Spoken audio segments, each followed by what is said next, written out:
কোটা বাতিলের দাবিতে ঢাকা আরিচা মহাসড়ক অবরোধ করে আন্দোলন অব্যাহত রেখেছেন জাহাঙ্গীরনগরের ছাত্রছাত্রীরা।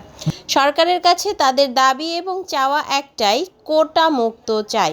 কোটা অব্যাহত রাখার কারণে ঝরে পড়ে লাখো লাখো মেধাবী ছাত্রছাত্রী। স্লোগানে স্লোগানে ভরে উঠেছে পুরো জাহাঙ্গীরনগর এলাকা।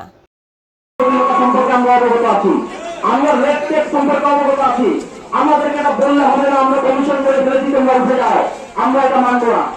আপনারা কমিশন করেন, কিন্তু আগে 5% করেন, আগে 56% থেকে 5% করে বৈষম্য বাদ দেন।